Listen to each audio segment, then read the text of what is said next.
Pagkatapos makapaghiganti ni Light kay Garo, makikita natin si Light na lumabas sa dungeon at bumisita sa dating bahay nila. Pero nagulat siya nang makita itong sirang-sira na ang buong lugar. Hindi nila makita ang bangkay ng kanyang kapatid na babae at lalaki. At umaasang siya na buhay pa sila. Sabi ng kanyang tauhan na si Gold at kailangan na nilang umalis. Ikinagalit naman ito ni Nimumo, isang assassin-type character. Pinagdudahan nito ang loyalty ni Gold kay Light sa sinabi nito. Pinahinto sila ni Light sa kanilang pagtatalo. Sabi niya na kahit marami silang kasamang malalakas ay kailangan pa rin nilang mag-ingat. At kailangan nilang alamin ang lakas ng isang bansa bago sila umatake. Gusto din niyang malaman kung anong ibig sabihin ng Master. At ang dahilan ng pagsira at pagpatay nito sa kanyang nayon. Sinabihan siya ni Gold na kontrolin niya ang kanyang galit. Dahil hindi kakayanin ng ordinaryong tao ang kanyang aura. Makikita natin si Light na lumilipad at nakamaskara. At sinabihan sila na gagamit siya ng ibang pangalan para hindi siya makilala. Pumunta sila sa Daga City, at nang malapit na ay naglakad sila para hindi sila mapansin. Pero nagalit si Nemumo kay Gold dahil masyadong itong pansinin sa kanyang armor. May nakita silang karwahe na inatake ng mga dwarf. At dahil kay Gold ay agad silang napansin ng mga ito kaya agad na lang nilang hinuli. Pinasakay sila ng mag-ama sa karwahe nila bilang pasasalamat. Iniisip ng lalaki na kilala sila bilang adventurer. Pero sabi ni Light hindi pa. Dahil magsisimula pa lang sila maging adventurer. Sabi ng lalaki na good choice ang Daga City. Para sa bagong adventurer dahil meron itong dungeon sa loob at maraming taong pumupunta dito. At meron din siyang paupahang bahay dito. Pagdating sa harap ng gate ay bumaba sila. Sinabihan ni Nemumo si Gold na maging low profile. Dumating sila sa guild at nagalit si Nemumo dahil binigyan ng F rank si Light. Gusto niyang bigyan nila ng S rank si Light. Pero sabi ng receptionist na wala siyang magagawa pagdating dito. Humingi ng sorry si Light sa ginawa ni Nemumo at masaya siyang tinanggap ang level F rank. Umiyak si Nemumo dahil sa paghingi ni Light ng sorry. Pero sinabihan siya na okay lang. Pumunta sila sa popahan ni Colonel. Sinabihan sila na wag mahiya magsabi kung meron silang kailangan. At agad naman inupahan at binayaran ni Light ang buong palapag sa loob ng isang buwan. Gumamit siya ng silence at anti-surveillance card sa buong palapag. Sinabihan niya si Nemumo at Gold na mag-relax. Kahit alam ni Nemumo kung gaano kalakas si Light. Nag-alala pa rin ito at kung bakit kailangan niyang lumabas kahit pwede naman niyang iuto sa iba yung plano niya. Biglang nagalit si Light at napaluhod si Nemumo sa takot. Sinabihan siya na ayaw niyang meron manggialam sa kanyang paghihigante. Pinakalma ni Gold si Light sa pamamagitan ng pagpuri nito. Nagsorry si Light dahil hindi niya napigilan ang galit niya. At alam niyang nag-alala lang si Nemumo sa kanya. Umiyak si Nemumo, at naghayag ulit siya ng loyalty kay Light. Hinalikan ni Nemumo ang paa ni Light bilang panata. Pero sinabihan ni Gold si Nemumo na isa siyang pervert. At nagalit si Nemumo. Pagkatapos ay pumunta sila sa dungeon. Napansin nilang wala kahit isang elves. Hinala ni Light ay dahil sa away ng dwarves at elves kung sino ang mag-control ng dungeon. Merong 3 tao ang sumingit sa line. At napansin ni Light na malakas ang leader nito. Nag-alala ang mga bata sa harap nila. Kung kailangan ba nilang magreklamo sa ginawa ng 3. Pinagsabihan ni Light ang 3. Hindi makapaniwala ang leader nito na pagsabihan siya ng isang tao. Gusto niyang saktan si Light para matuto. Pero pinigilan siya ng kanyang kasama. Sinabihan siya na hindi dapat sila gumawa ng eksena. Kaya umalis sila at pumunta sa likod. Pero sinabihan sila ng leader nito na hindi pa sila tapos sa kanila. Pinuri ng mga bata si Light sa pagsalita nito sa misteryosong grupo. At nagpasalamat sila kay Light. At masaya naman itong tinanggap ni Light. Tinanong ng mga bata kung totoong ginto ba ang armor ni Gold. Pero sinagot sila ni Nemumo na pininturahan lang ito ng ginto dahil masyadong malambot kung totoong ginto ito. Tinanong ng mga bata kung first time ba nilang pumasok dito sa dungeon. Kaya nagtaka si Light kung paano nila nalaman. Sabi ng bata na sobrang laki ng dungeon sa loob kumpara sa iba. Kaya ang mga adventurer ay nagdadala ng camp supply sa loob. Pagpasok nila sa loob iniisip nila kung ano hitsura ng dungeon sa loob. Dahil hindi pa sila nakapasok sa ibang dungeon. Walang naramdaman si Nemumo na ibang tao na malapit sa kanila. Kaya gumamit si Light ng card para lumipad. Para makapunta agad sa susunod na palapag. Sa kabilang banda, makikita ang leader ng misteryosong grupo kanina.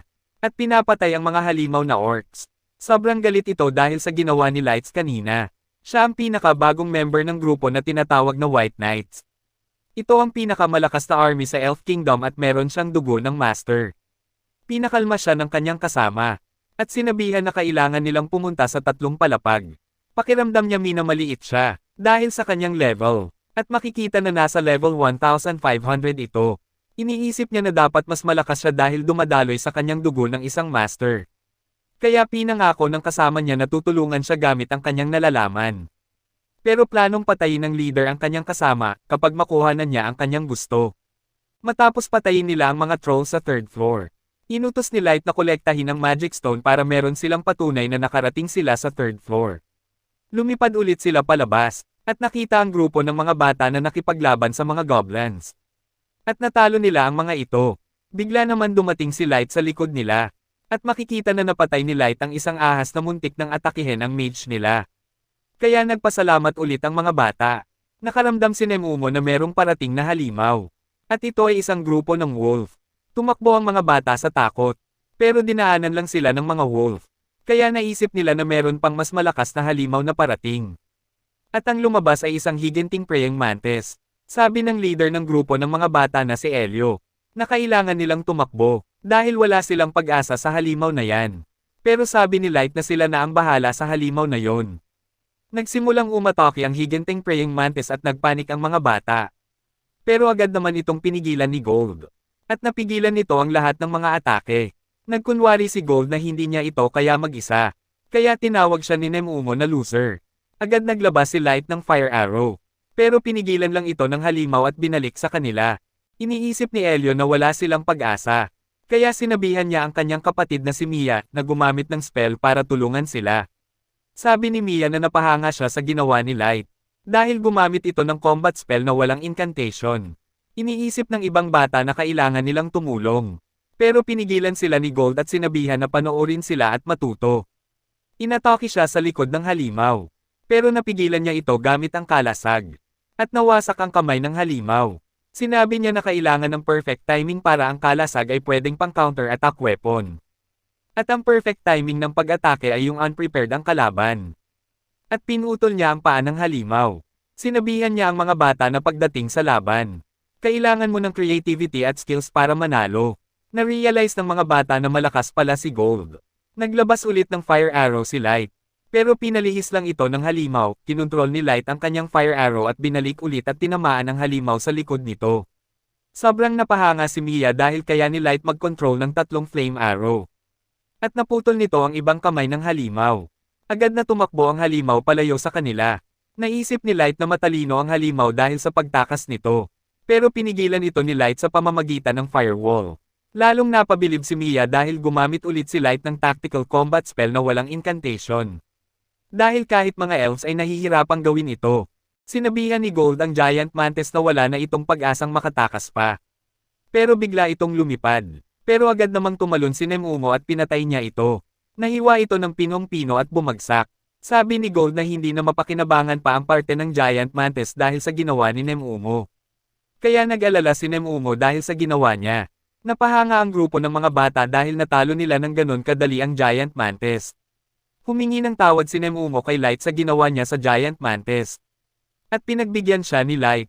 Isa sa mga bata ang nag-celebrate dahil nakita niya ang malaking magic stone ng giant mantis. Sabi ni Light na pwedeng tumaas ang kanilang level sa Adventure Guild kapag ipinakita nila ito. Tinanong sila ni Elio na sikat ba ang grupo nila bilang adventurer.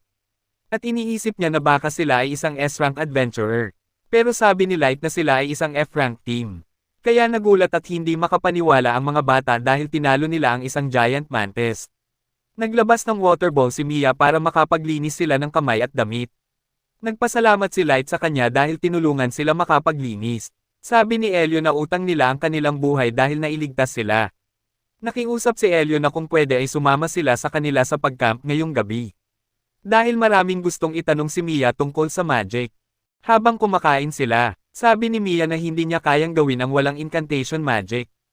At si Elio naman ay nagtataka kay Mia kung bakit napahanga siya dito. At sinabi ni Mia na merong tatlong klaseng magic. Una ang combat spell. Ito ay para sa pag-atake sa isang target. At ang pangalawa ay tactical spell. Ito ay malawakang epekto ng pag-atake. Ang pangatlo ay ang strategic spell. Ito ay sobrang lakas, kung saan kayang maapektuhan ito ang buong mundo. Pero kailangan ng isang grupo ng malakas na mage para magawa ito. Sabi din ni Mia na ang ibang uri ng nilalang ay mabilis makapaglabas ng advanced spell. Hindi tulad ng mga tao na limited lang ang magic. Kaya sobrang siyang napahanga kay Light dahil nagawa nitong maglabas ng magic ng walang incantation. Kaya panay puri siya kay Light. Pinakalma siya ni Elio, at humingi ng sorry dahil wala siyang masyadong alam tungkol sa magic. Pero alam niyang mabait na tao si Light. Sinabihan niya si Mia na magaling din siya. At may pag-asa makapasok sa isang malaking magic academy. Alam din ni Light ang academy na ito.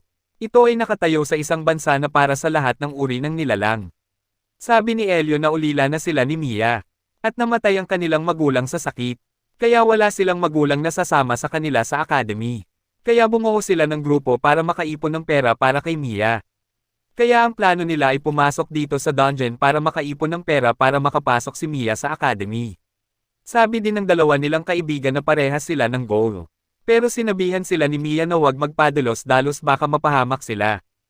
Naniniwala si Light na magtatagumpay si Mia. Dahil nakikita niyang merong talento ito. Tinanong ni Elio si Light kung bakit naisipan niyang maging adventurer. Gumawa ng kwento si Light. At sabi niya na namatay ang magulang niya sa sunog. At dagdag pa ni Nemumo na nasunog ang halos buong katawan ni Light. Kaya naghahanap sila ng potion para gamutin ito. Sa kabilang banda, pinatay ni Kaito ang isang halimaw. Habang pinupuri siya ng kanyang kasama na si Yannick sa kanyang ginawa. Pero nagalit ito. Dahil hindi niya gustong gamitin ang kanyang espada para lang patayin ang mga mababang uring nilalang. Nagpaliwanag si Yannick na kailangan niya ng sample para sa kanyang research. At para malagpasan ang kakayahan ng bawat uri ng nilalang. Sinabi din niya na kailangan niya ng sample ng tao para sa kanyang research. Bumalik ang grupo ni Light sa guild. At sobrang saya ng receptionist sa dami nilang dinalang magic stone. Habang nakikilala sila ng ibang grupo na sila ang pumatay sa isang giant mantis.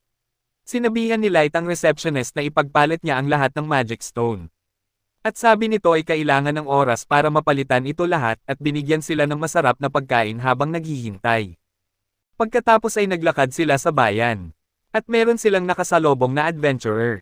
Tinanong sila kung sila ba ang tinatawag na Black Clown Mask. Sabi ni Light na wala siyang idea sa sinasabi nila. At sinabi ng lalaki na ang grupo nila Light ay tinatawag dito sa bayan bilang Black Clown Mask. Pero hinarang sila ni Nemumo at sinabihan ito na walang siyang tiwala sa dalawang adventurer.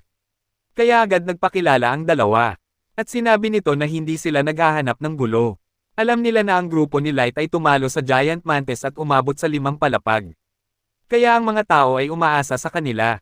At para mapatunayan na ang mga tao ay kayang makipagsabayan sa ibang uri. Tinawag ang dalawa ng kanilang kasama kaya nagpaalam na sila kay Light.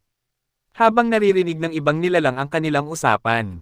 Iniisip pa rin nito na hindi totoo ang kwento tungkol sa grupo ni Light. Habang lumilipad sila, sabi ni Light na kailangan nilang pumunta agad sa 5 palapag. Pero nakita nila ang grupo ng mga bata. Kaya nagdesisyon siyang bumaba at kausapin ito. Nagbigay si Mia ng regalo kay Light bilang pasasalamat sa pagligtas sa kanila. Sabi niya na isa itong gamot para sa paso na sugat. Nagpasalamat si Light sa regalo. At nagbigay din si Light ng isang bracelet bilang regalo kay Mia bilang kapalit dito. At agad naman sinuot ito ni Mia at sobrang saya nito. Habang lumilipad sila, tinanong ni Nemumo si Light kung bakit binigay nito ang isang rare item na SSR bracelet kay Mia. Iniisip niya na hindi ito tama dahil binigyan lang siya ng isang ointment. Pero sabi ni Gold na perfect itong regalo para kay Mia. Dahil meron itong kapangyarihan na maliit na himalang mangyayari. At sapat din ito dahil sa pagpuri ni Mia kay Light at pagbigay ng bagay na iniisip nito na kailangan ni Light. At sinabihan nito si Nemumo na maging less materialistic. Dumating sila sa pang-5 palapag. At ito ay nababalutan ng yelo. Sinabihan sila ni Light na manghuli ng Yeti na kailangan nila bago siya nag-teleport. Bumalik siya sa abyss at binati agad siya ng mga alagad niya. Tinanong siya ni May tungkol sa misyon nito. Masaya naman itong sinagot ni Light na nag-enjoy siya bilang adventurer. At sinabi na meron siyang nakikilalang mababait na tao.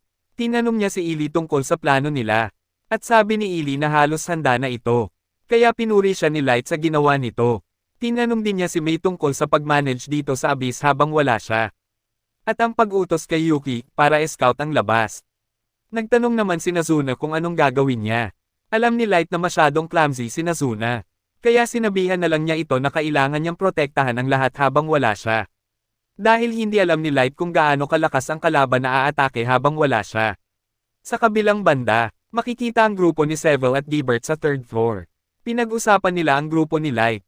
Iniisip ni Seville na baka isang legendary knight o kaya isang reincarnated hero si Light. Dahil kaya nito maglabas ng tactical magic na walang incantation. Gusto ni Seville na maipakita sa ibang uri na mali sila sa iniisip nila sa mga tao. Gustong umihi ni Seville kaya umalis ito saglit. At sinabihan niya si Gilbert na magbantay habang wala siya. Pero pagbalik niya, nakita niyang si Gilbert at iba niyang kasamahan ay pinatay na ni Kaito. At sinabi pa nito na galit siya sa mga tao. Alam ni Seville na hindi niya kayang kalabanan si Kaito. Kaya gumamit siya ng smoke bomb para tumakas. Habang tumatakbo at nadapa. At nakita niya si Kaito sa likuran. At agad na pinatulog siya ni Kaito. Nagtanong si Yanek kung bakit pinatay niya ang ibang tao. At dapat mag-ingat ito sa susunod dahil kailangan niya ito sa experiment. Dagdag pa niya na kahit walang kwenta ang mga tao ay pwede pa rin itong gamitin bilang test subject. At tama itong gawin sa mga tao dahil mababang klaseng nilalang ito. At sa guild, kinausap ni Nemumo ang receptionist na gawing S-rank na si Light. Dahil sa mga magandang achievement na nagawa nito. Pero sabi ng receptionist na hindi pwede. At special promotion lang sa rank D. Tataas agad ito kapag merong extraordinary accomplishment si Light. Sa gabing iyon, kinuha ni Light ang isang quest para sa paghuli sa isang adventurer killer. At iniisip ni Gold na tataas ang rank ni Light kapag magawa niya ang quest na ito. Pero ang suspect ay hindi pa nakikilala. Habang nag-uusap sila kung paano nila mahuli ang killer. Nakaramdam sila na meron biglang dumating. Kaya naghanda agad sila. Isang portal ang lumabas, pero nagulat sila na lumabas dito si Mia na sugatan. At naputol ang bracelet na binigay ni Light sa kanya. Nangyayari ito kapag naitupad na ang wish. Pinagaling ni Light si Mia gamit ang kanyang magic at gustong malaman ni Light kung ano ang nangyari. Kaya ginamitan niya ito ng magic para makita niya ang memory ni Mia. Nakita dito na kinausap sila ng ibang grupo at binigyan sila ng babala tungkol sa isang adventurer killer. Kaya ng killer na maglabas ng magic ng sabay-sabay na magkaibang attributes. Kaya sabi ni Mia na wala silang laban dito. Nang paalis na ang grupo ay sinabihan sila na umalis na din agad sa dungeon. Nagdesisyon si Elio na sundin ang payo nila. At nagsimula sila maglakad pa uwi. Napansin niyang napagod ang mga kasama niya kaya nagdesisyon silang magpahinga sila saglit. Pero biglang nagpakita si Kaito sa kanila. Tinanong sila kung kailangan ba nila ng tulong. At akala ng mga bata na pwede nila pagkatiwalaan ito dahil nakilala na nila ito dati. Sinabi nila na gusto nilang umalis agad sa dungeon dahil sa pangamba nila sa adventurer killer. Na-realize ni Kaito na marami nang nakakaalam sa krimen na ginawa niya. Kaya nagpakilala agad ito na siya ang adventurer killer. Agad na natakot at nagpanik ang mga bata. Sinabihan nila si Mia na tumakas habang susubukan nilang pigilan si Kaito. Sumugod ang mga bata, pero madali lang silang tinalo ni Kaito. Isang bata ang ayaw sumuko. At sumigaw ito na tumakbo na si Mia at iligtas ang sarili. Isang bata ang tumayo din at handang tumulong. Pero agad din silang natalo. Napasigaw si Mia habang bumagsak ang dalawa. Sabi ni Yanek na pwede niyang gamitin ang mga bata sa kanyang experiment. Pero sabi ni Kaito, napapatayin lang niya ang mahihina na gustong lumaban. At itira niya dito si Mia para sa kanyang experiment. Pero gusto muna makipaglaro ni Kaito. Kaya sinabihan siya ni Yanek na hindi kailangan magmadali. Basta wag lang niya itong patayin. Sinabihan ni Mia si Kaito na wag lumapit sa kanya. Pero sinabihan siya na wag matakot sa kanya. At dapat ay magpasalamat pa ito dahil gagamitin siya ng isang future legendary hero. Tumayo si Elio. Sinabihan niya si Mia na tumakbo na. At nagkainteresado si Yanek sa kanya at sinabihan si Kaito na hulihin ng buhay si Elio. Naisip ni Elio na gagawin ang lahat para makatakas lang si Mia. At alam niyang mamamatay na din siya. At alam ni Mia ang gustong gawin ni Elio kaya umiyak na lang ito habang tumatakas. Sinabihan ni Yanek si Kaito na habulin si Mia. Pero inatake siya ni Elio at madali lang niya itong napigilan. Pero ayaw tumigil ni Elio. Pinaalala ni Yanek na huwag patayin si Elio. Pero sabi ni Kaito na mas madaling patayin ang tao kaysa hulihin ito. Naalala ni Elio ang sinabi ni Gold sa kanya. Kaya nagplano siya kung paano niya talunin si Kaito. Binato ng espada si Kaito at nagulat ito. At muntik na siyang matamaan. Agad namang sinundan ng paghampas gamit ng kanyang kalasag sa mukha. Hindi makapaniwala si Kaito na bumagsak siya. At tinawag pa siya ni Elio na loser. Kaya sobrang galit ni Kaito at naglabas ito ng blade para patayin si Elio. Gusto niyang pahirapan si Elio dahil sa pagdungi sa kanyang mukha. Pero pinigilan siya ni Yanek. At pinaalala na kailangan niyang hulihin si Mia. Dahil hindi pwedeng malaman ng iba na sila yung kriminal. Nakalapit si Mia sa kagubatan. Pero napigilan siya ni Kaito. Nakita ni Mia na madali lang siyang nahabol nito. Pinakita ni Kaito ang kaya niyang gawin. Ang kanyang espada na grandiose ay kayang maglabas at mag-control ng maraming blade. Sinabi din niya na isang phantasm class weapon ng Elven Kingdom ang kanyang espada. At sinabihan niya si Mia na hindi siya kayang talunin ng isang tao. Pero hindi nawalan ng pag-asa si Mia. Dahil nag-sacrifice ang tatlong kasama niya para lang makatakas siya. Naglabas ito ng ice sword at inatake si Kaito pero madali lang itong napigilan. Sinubukan niyang tumakbo pero nadapa siya. Sinabihan siya ni Kaito na tumigil na. At dapat magpasalamat na lang dahil magagamit siya ng isang future legendary hero. Pero sinabihan siya ni Mia na isa lang siyang bully sa mga mahihina. Kaya nagalit ito. Naalala ni Kaito kung paano siya minamaliit ng kasamahan niya dahil wala siyang talento. Kaya sinubukan niyang mangbuli sa mahihina para mapasaya ang kanyang sarili. Kaya hindi siya nakapagpigil at gustong patayin si Mia. Pero hindi nawalan ng pag-asa si Mia dahil gusto niyang sabihin sa iba ang nalalaman niya tungkol sa adventurer killer. At nag-wish siya na sana ay makatakas. At biglang nag-activate ang bracelet na binigay sa kanya. At sa kasalukuyan, nag-decide si Light na pigilan si Kaito. Sa kabilang banda, pinagaling ni Yannick si Elio para mabuhay at magamit sa kanyang experiment. Sinabi ni Kaito na nakatakas si Mia. Hindi makapaniwala si Yannick na pinatakas niya ito. Pero sabi ni Kaito na bigla lang nawala si Mia. At iniisip na meron itong teleportation item kaya nakatakas. Naisip ni Yannick na nasa delikadong kalagayan sila. Dahil malalaman ng iba na sila ay isang kriminal. At kapag malalaman ng Elven Kingdom na ninakaw nila ang Grandiose, ay sigurado magpapadala ito ng sundalo para hulihin sila. Sinabi niya na ang captain ng White Knight ay nasa level 3,000. At ang mga kasamahan nito ay nasa 2,000. Meron din itong mga sandata na kapantay sa Grandiose. Naisip ni Kaito na delikado siya. Pero sinabihan siya ni Yannick na kapag matapos niya ang research niya ay kaya nitong pataasin ang level ni Kaito na katulad sa White Knights.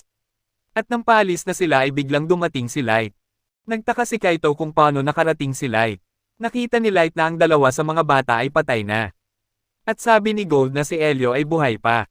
Kaya ginamit ni Light ang kanyang magic para pagalingin ito.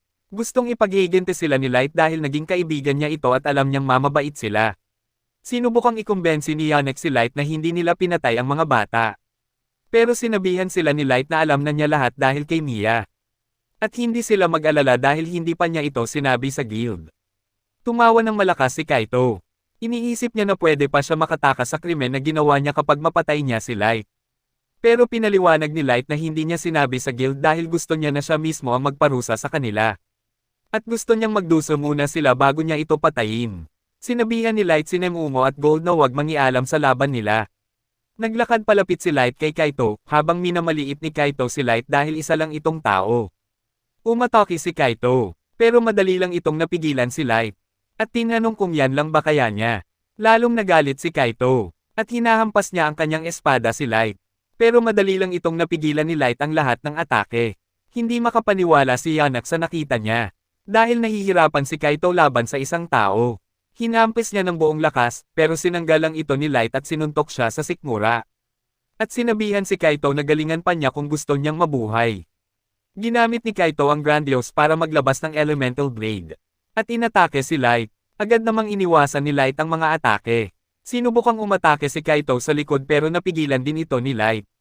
Sinabihan ni Kaito si Light na isa siyang warrior at nagkunwari lang na isang mage dahil isang warrior lang ang kayang makipagsabayan sa kanya. Sinabi ni Light na isa talaga siyang mage. Kaya naglabas siya ng maraming ice swords bilang patunay. Nabigla si Kaito dahil nagawa ito ni Light ng walang incantation. Inatake niya si Light gamit ang Elemental Blade. Pero na-counter ito ni Light ang bawat isa gamit ang ice sword. Hindi makapaniwala si Yannick sa nakita niya. Dahil na-counter nito ang clown ng Grandiose gamit ang isang spell. At naisip nito na ang lakas ng magic ni Light. Both side inatake ni Kaito si Light. Pero napigilan pa rin ito dahil sa ginawa ni Light na pinalibutan niya ang kanyang sarili ng ice sword. Nagtaka si Yannick at Kaito kung paano ito nagawa ni Light. Dahil wala pa silang nakita na gumamit ng ice sword at ginawang barrier. Minaliit ni Light si Kaito. At hindi ito makapaniwala na natatalo sa isang tao. At sinabi na ang Grandiose ay ang strongest holy sword. Dahil binigay lang ito sa isang master at galing ito sa langit. Nagulat silang lahat nang marinig ito. Tinanong ni Light kung anong alam ni Kaito sa isang master. Sinabi ni Kaito na ipinanganak siya na meron dugong master. Kaya mas superior siya kaysa sa tao dahil sa dugo niya. Pero hindi ito maintindihan ni Light. Kaya sinabihan ni Light ang kasama niya na dadalhin niya si Yannick at Kaito sa abyss. Para makuha ang mga sagot sa kanila. Naghanda si Gold at Nemumo para hulihin si Yannick. Pero sabi ni Yannick na hindi siya marunong makipaglaban. Pero ang dalawa niyang servant ay nag-transform bilang Chimera. At sinabi nito na nag-experiment siya sa tao at halimaw bilang hybrid. Namukhaan ni Light ang isa dito. At ito ay si Sevelan. Sinabi ni Yannick na kapag ipagsama ang magkaibang klaseng species ay susi para malagpasan nito ang limitasyon ng lakas. Kailangan niya ng maraming tao para magawa ang masterpiece niya. Sumama siya kay Kaito para manghuli ng tao. Inutusan ni Light si Gold at Nemumo na patayin ang dalawang Chimera. Para matapos na ang kanilang pagdudusay kaya agad nila itong pinatay. Pero sabi ni Yannick na hindi pa ito tapos. At agad na nag-regenerate ang Chimera at tumayo. Nahihirapan sila Gold at Nemumo dahil hindi gumagana ang mga atake nila. Sinabihan sila ni Yannick na sumuko na lang. Pero biglang nagseryoso si Gold at Nemumo at nilabas ang kanilang tunay na kapangyarihan at tinapos agad ang dalawang Chimera. Iniisip ni Yannick na wala pa rin itong epekto. Pero napansin niya na hindi na ito nag-regenerate kaya nagpapanik siya. Pero agad siyang sinipa ni Nemumo sa bayag kaya hinimatay ito. Na-overwhelmed ni Light si Kaito sa kanyang Ice Sword. At tinanong kung natakot ba siyang ituloy ang kanilang laban. Naalala ni Kaito ang sinabi ni Elio sa kanya na siya ay isang loser. Kaya sobrang nagalit siya dahil minamaliit siya ng mga tao. At gusto niyang patunayan na mali sila. Nilabas niya ang ultimate form ng Grandios at inatake si Light. Tumalon si Light para iwasan ito. Pero na-realize ni Light na ang Grandios ay parang magic whip sword. At inamin nito na ang flashy ng espada. Pero hindi ito sapat para talunin siya. Kaya lalo itong nagalit at sinabihan si Light na kapag matamaan lang niya ito ay katapusan na niya. Pero biglang huminto sa paggalaw si Light at nakatayo na lang. At sinabihan si Kaito na patamaan siya nito. Kaya nilabas ni Kaito ang full power ng espada at inatake niya si Light. Pero walang epekto ang atake niya. Sinabihan siya ni Light na ituloy lang ang pag-atake niya. Kaya henampis niya ng henampis ito. Hanggang sa pinigilan ito ni Light at sinipa si Kaito.